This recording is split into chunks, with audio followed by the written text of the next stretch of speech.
මමත් ඇත්තටම හිතුවා කෙහෙලිය රඹුක් වැල්ලලා රාජිතල එහෙම ලක්ෂ 300 400 ගන්නකොට ඔය ඉතින් ප්‍රාදේශ සභා නගර සභා മന്ത്രിවරු සභාපතිවරු ඉතින් ලක්ෂ 3 4 5 6 තමයි අරගෙන ඇත්තේ කියලා.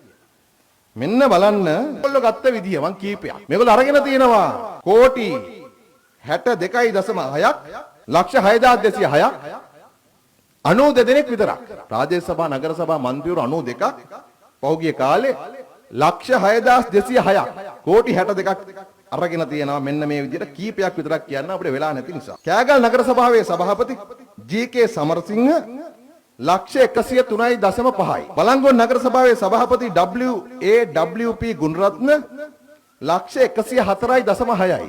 කරන්දනේ ප්‍රාදේශ සභාවේ සභාපති G.A. මුණගොඩ ලක්ෂ 109.5යි.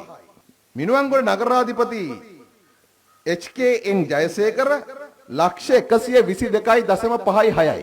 මිනුවන්ගොඩ ප්‍රාදේශ සභාවේ සභාපති A.L. පද්මකුමාර ලක්ෂ 129.2යි. සීතාවක ප්‍රාදේශ සභාවේ සභාපති ජයන්ත රෝහණ ලක්ෂ 131යි.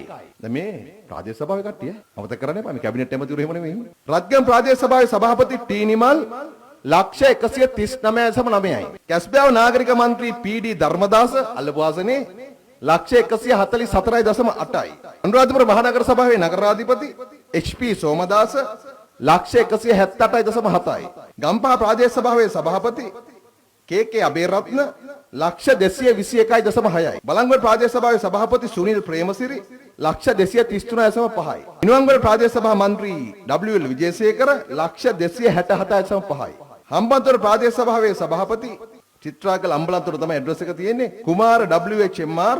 ලක්ෂ 352යි. කැස්බෑව නගරාධිපතිගේ නැන්දම්මා ලාල්නී රුබේරු ලාල්නී කැලුම් ලක්ෂ 392යි. කොටිගාවත මුල්ලේරියා ප්‍රාදේශ සභාවේ සභාපති ඉන්දුනීල් ජගත් කුමාර ලක්ෂ 450.6යි. දඹුල්ල නගර සභාවේ සභාපති හේමන්ත ජාලිය ලක්ෂ 627.9යි. ලක්ෂ 627.9යි. මේ ඇවිල්ලා ප්‍රාදේශ සභාව මේ නගර සභාවේ සභාපති කෙනෙක්.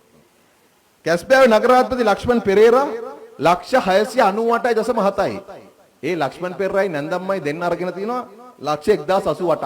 මේ සේරම ගත්තොත් එහෙම ඔබේ බදු මුදල් භාණ්ඩාගාරයට ඔබ යවපු බදු මුදල් තමයි පහුගිය කාලේ මේ විදියට තමන්ගේ හිතවතුන් අතර බෙදාගෙන තියෙන්නේ. දැන් මේවට වෙනම පරීක්ෂණ යනවා. මොකද ආණ්ඩුවෙන් වන්දි ගත්තට අමතරව සමහර අය රක්ෂණ උත් අරගෙන